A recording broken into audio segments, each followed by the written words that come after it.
Canadian Prime Minister Justin Trudeau is facing one of the most serious political challenges of his 9-year tenure, as unhappy members of his Liberal Party have expressed their frustration during a closed-door meeting.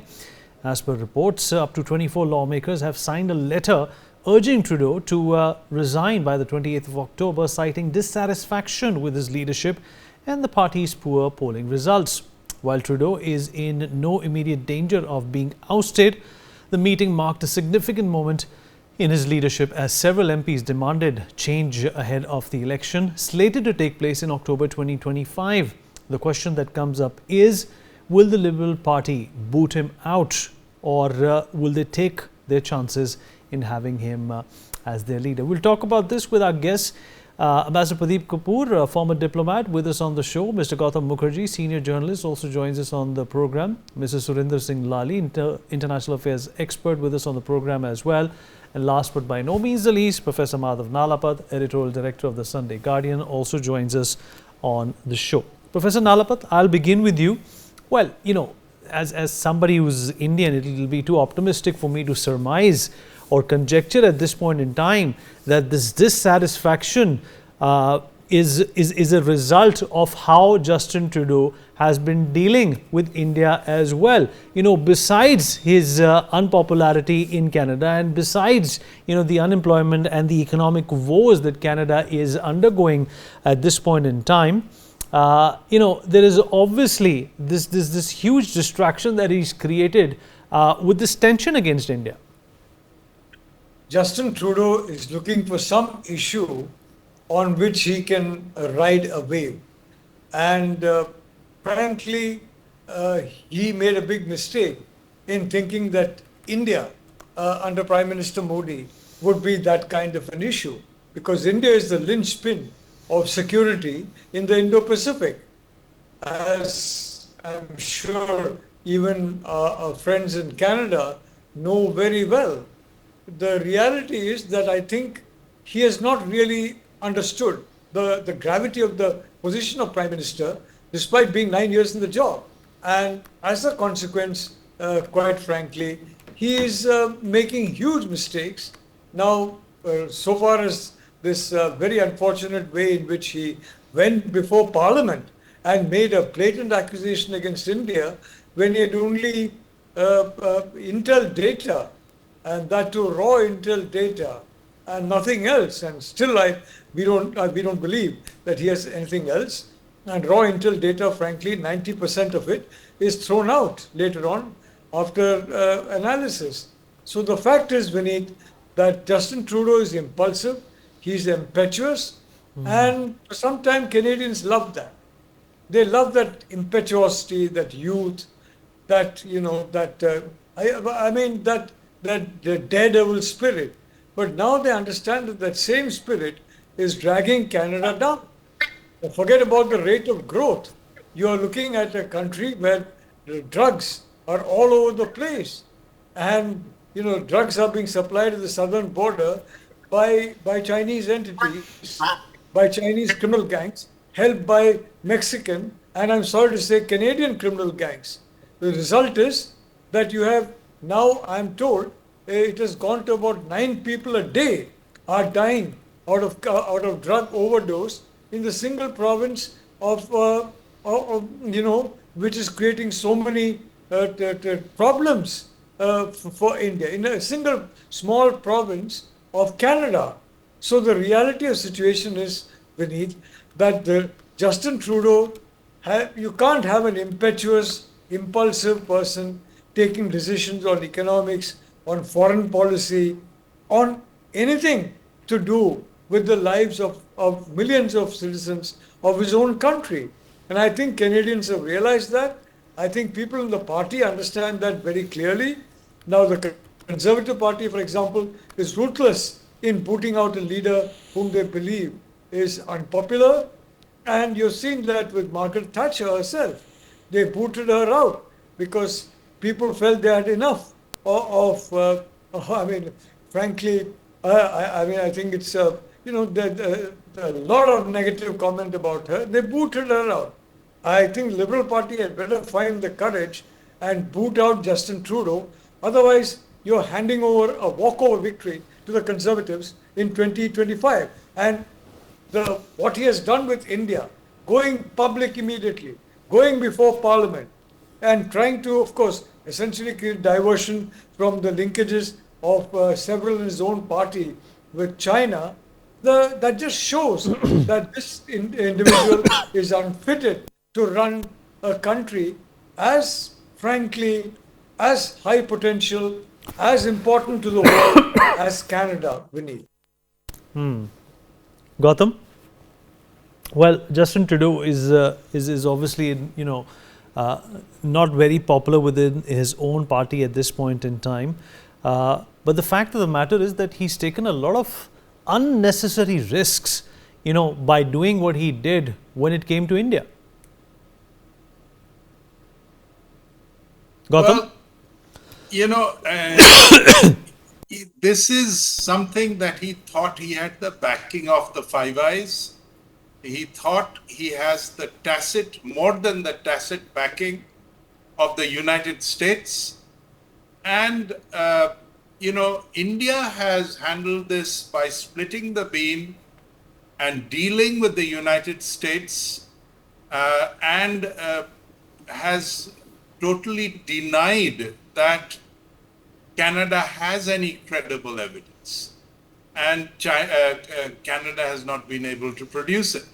So what's happened is Americans have said they're satisfied with the investigation into the threat to Panun, and Canada says that Indian diplomats helped in the killing of Nijjar, and it's just hanging in the air and going nowhere. In the meantime, diplomatic relations have gotten worse and worse. So his gamble is hanging by a thread. If you look at Australia and New Zealand, they're embarrassed. And they've said, look, we think it's very serious, but we will react more when we see the proof. In other words, it's right back to Trudeau saying, where's the proof? So that's 2 out of 5. Third one is Canada itself. Britain always toes the line with America, and even they have come in on a very muted basis. So where does Trudeau take this from here? In the meantime, is he getting the support of the Khalistan people in Canada? They've already withdrawn support. He's trying to, they haven't moved against him in Parliament any more than his own party. Out of 150, 24 people have asked him to resign, step down. So in his Liberal Party, he's weakening. The outside support from the Khalistanis, that's also weakening. So he is slowly slipping down the slippery slope. Will he make it all the way to October 25? It's anybody's guess, Vineet. Ambassador Kapoor, but what's the motivation here? Is this only serving as a distraction from his failed policy in Canada, where you saw, about 5,000 to 6,000 students showing up for the job of a waiter in an Indian restaurant in one of the Canadian cities, which is, of course, only a microcosm of how badly Canada is doing when it comes to its economy. Do you think this is only served as a distraction on behalf of Mr. Justin Trudeau, and now, his bluff has been called? Well, Vineet, it is not entirely a distraction. It cannot be dismissed as such. A distraction is something which is temporary. The damage that he has created is much more longer lasting, and it will require much more effort on both sides to rectify and bring back the situation to normalcy. Now, I think that it is a very good effort by his party and MPs to dislodge him, because he is a disaster for the party, for the Canadians, for the Indians, for the international community. So the earlier that he is removed from that position, the easier it will become to rectify the damage which has been done. It is not that the successor will also be somebody who will have, some ideas which will be totally different from him, because the Khalistani lobby, which is the Canadian terrorists lobby, also has some clout there because of the money that they get from drug running and from other sources and from China and from Pakistan, ISI.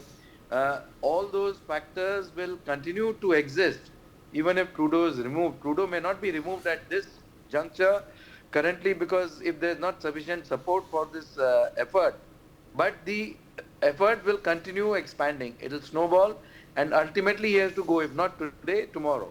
So what I would like to see is that there is better sense which prevails, and a deeper introspection takes place as to the harm that he has done, as to the damage that he has done to Canadian polity, to Canadian economy, to Canadian standing in Canada, globally. Now, speaking about the US, US has been tacitly and otherwise backing some of these aspects, because there is, of course, a very divided lobbies, just like in India. Some of them are anti-India in the US, some elements in the State Department also. So anything that Trudeau does, which is to their liking, they will continue and amplify and support. But the other point is that Trump is not at all fond of Trudeau.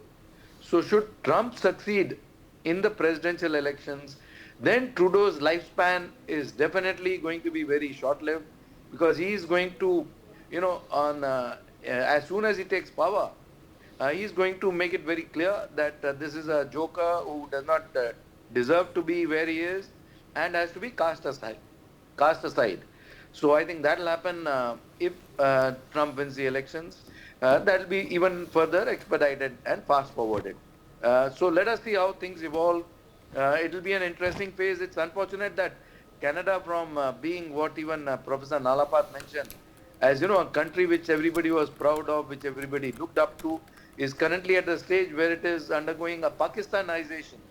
It is becoming like a hub of terror, like a supporter of terror, like terrorists are being, fed there, being nurtured there, being encouraged there. They can say anything, they can talk about violence, they can talk about bombing of planes and flights, they can talk about killing of diplomats. Diplomats are inviolable entities. They are messengers of one country and another from hundreds of years. They are supposed to be protected by the state, and here they are doing the least to do that. They are encouraging the people who are talking about this violence. They are depicting violence, the gunning down, assassination of our Prime Minister Correct. Indira Gandhi, and they are glorifying that. So nothing is, and even currently when they talk about, making efforts on the life of the Prime Minister or Jai Shankar, External Affairs Minister, or the diplomats, Canada is refusing to do anything. They are refusing to extradite these terrorists. So I am absolutely shocked that a country which calls itself a developed country, a member of G7, a member of Five Eyes, does it have any right to have that nomenclature today? And why is it slipping so badly down the ladder to become a sponsor and a supporter of terrorism is what I cannot understand. Back to you, Vinny. Mr. Lali, what do you make of this ecosystem? There was a time, I remember, when, India and Canada had a very congenial relationship. Of course, we had our problems, the K factor and the Kanishka factor, and, giving a home to all these terrorists was always a problem, but it was not so blatant enough as it is today. Has Trudeau served as, the bull in the China shop, backed by, the Chinese to ruin the relationship between Canada and India? And is this mendable? Is this something, which can find, its way back to the status quo that perhaps existed before Mr. Justin Trudeau ruined it? Thank you, Vineet. And I think for this pyromaniac, the chickens have come home to roost. Why is Justin Trudeau where he is? I mean, despite his bad genes, because his father was also responsible for Kanishka air crash. Vinny, there are 6 things that I feel why is he where he is. First of all, you don't get beholden to a separatist leader who was only 25 seats in parliament out of the 338 when you need 170, which was to Jagmeet. Then you don't do a Tom Cruise's Mission Impossible as a head of the state, jump into parliament and take the accuse another fellow democracy head on. I mean, that does not. I don't think any of the most foolish of politicians do that. Even if you have something, you don't just take it head on and in the parliament and under the entire world view.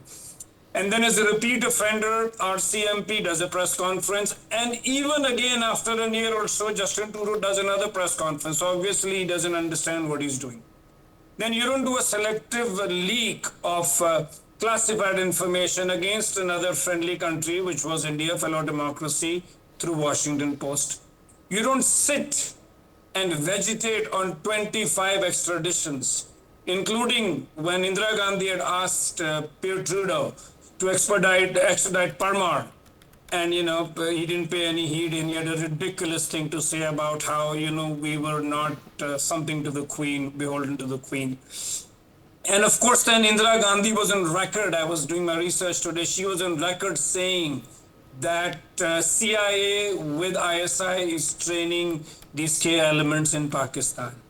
Then on top of that, you don't come to India within your entourage, you bring another convicted K element criminal to a country where an individual, where the host is talking about the dismemberment of a host country. And then in order to deflect 11 people in Chinese parliament, in Canadian parliament who are on Chinese payrolls, and you have accusations from the opposition of a fund, green fund, which is over $500 million. And beneath your favorite dialogue, last but not the least, you don't become a tool in the hands of the Five Eye, where I'm not going to blame America for it because you're foolish enough, beholden enough to become a tool and ruin not only a relationship with India, but if I look at it from the Canadian point of view, what is the legacy he's leaving for the Canadian citizens? He has successfully ruined relationships with Canada, with China, for whatever reasons, with India. So when you mess up relationships with two such large economies, obviously I feel bad for the Canadian citizens, and I'm going to keep them in my prayers. Thank you, Vineet. Professor Nalapat, Canada has always been this, non-aligned, innocuous country, that people thought, as the first world where you could just go and live a happy and a peaceful life in the snow. With Justin Trudeau, making a mockery of, these allegations against India, do you think that little bit of seriousness which, people showed towards Canada is also going to get irreparably damaged?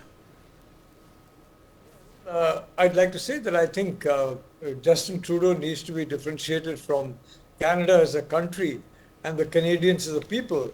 I agree fully with what Ambassador Kapoor and Mr. Lali have said about him.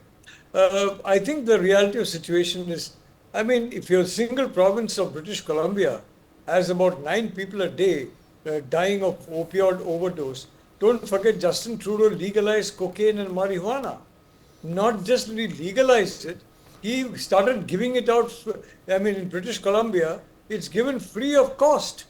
Anybody who wants cocaine or anybody who wants marijuana, you don't have to pay for it. You get it free of cost. I'm quite surprised by that kind of a policy.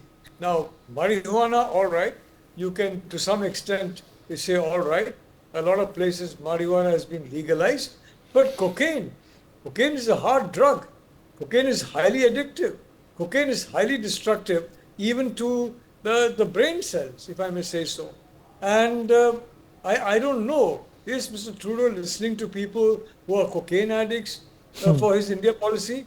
And so far as Jagmeet Singh's party is concerned, let's be honest, we'd call it left, but the reality is, in many of its elements, have left rationality far behind. And as has correctly been said, some of the elements there have embraced the fringe. And for some reason, Jagmeet Singh is not willing to let them go. And this is a great problem for Canada, not just for India, because you're seeing crime rates soaring in urban areas. You're seeing drug addiction soaring in urban areas. It's now spreading to small towns in Canada. And Canada was actually a very wonderful country in terms of, and frankly, it didn't have this massive problem, this opioid problem, which is got now. And of course, we're talking about relations with China. The reality situation is the Chinese are, are very smart people. And I think the Trudeaus, whether Pierre Trudeau or Justin Trudeau, there's no problem with them. But the reality is Trudeau can't go far away from the US. So when the US imposes a huge tax on electric vehicles from China, well, Canada has to follow suit. And I think a very good point was made that if the US elections goes the Trump way, well, I think Trudeau is going to be toast in his own party. And that 26 in any case is going to rise to about 50, 60, in my view, in the next few weeks. So I want to say that it's very unfortunate that a country as wonderful as Canada is suffering so badly. More and more Canadians are now enduring it. They're seeing their children suffer from drug overdose.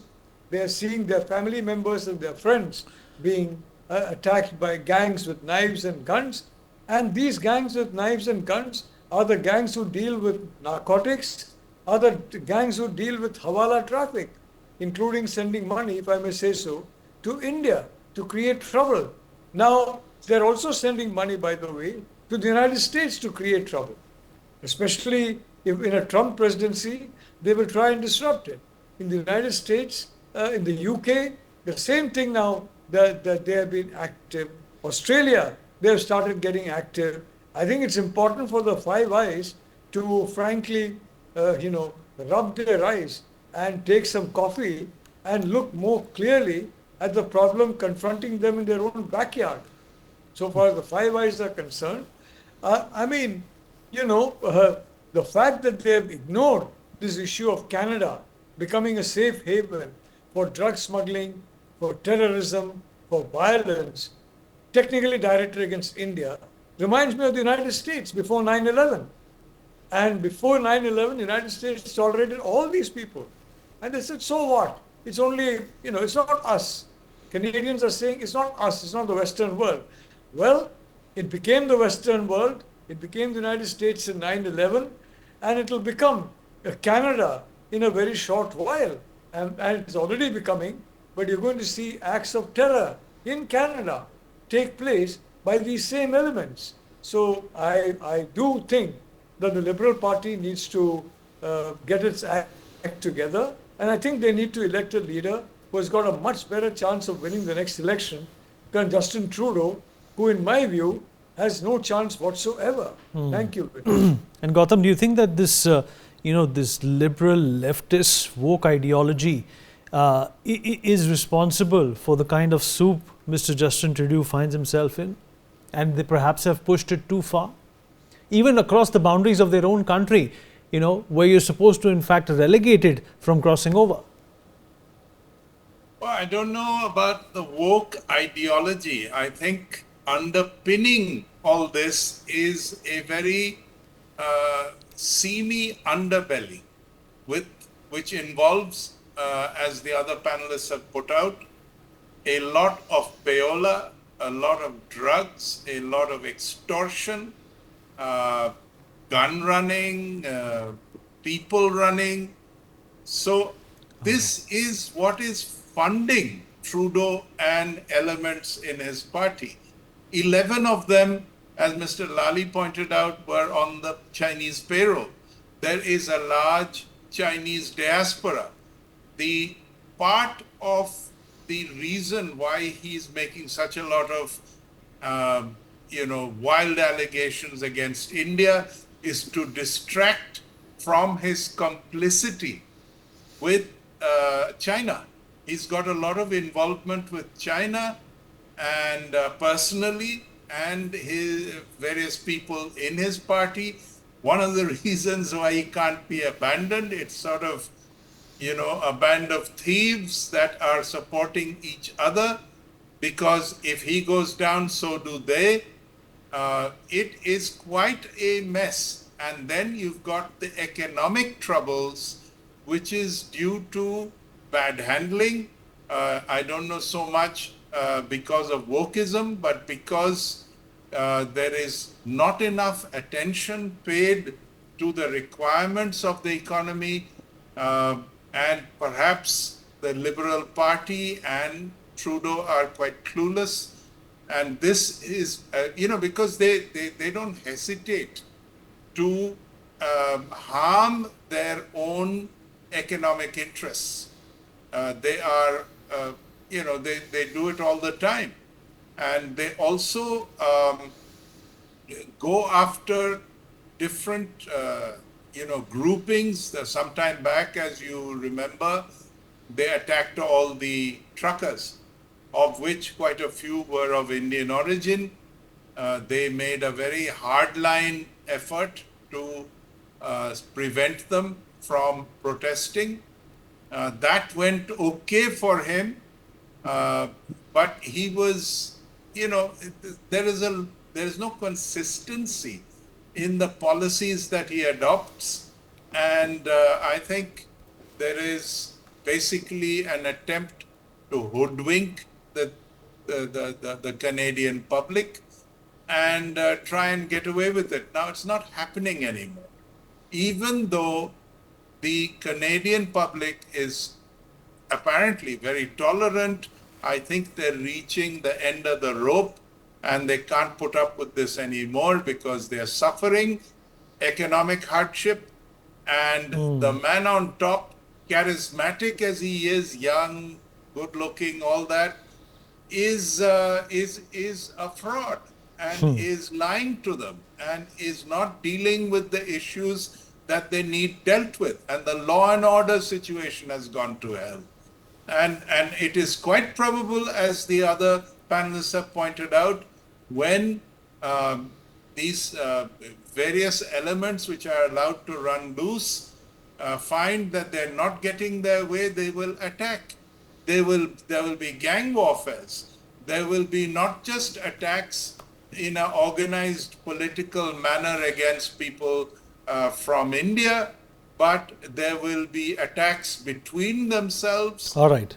And there will be chaos. You've seen this in France to a certain extent, where also similar policies have led them to it. You've seen it in Germany. You've seen it in Sweden.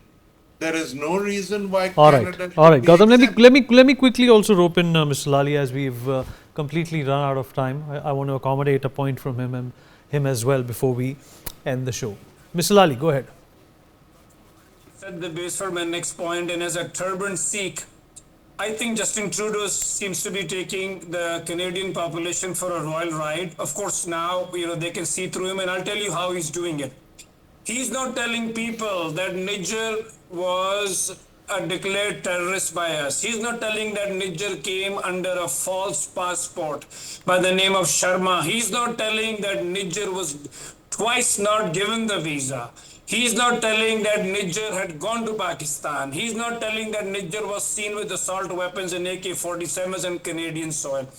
All he's doing is through that World Sikh organization, he's building a narrative that, look, Indians have come into this transgression. They're coming to kill a Canadian. And here I am, the Statue of Liberty with the torch in my hand and standing up for our minorities. So what he's doing is he's taking them for a royal ride, and unfortunately, I feel cheated because, when they say that this is a referendum, what referendum for Sikhs? We're 85% living in India, we're living in a democracy. There are elections happening every few months here, and as recent as the general election, and the election is Punjab. So I don't know what referendum these fringe, loony rogues under the bogey of free speech trying to use the name of Sikh religion, which I think is blasphemy. For more such videos, subscribe to the NewsX YouTube channel, hit the bell icon.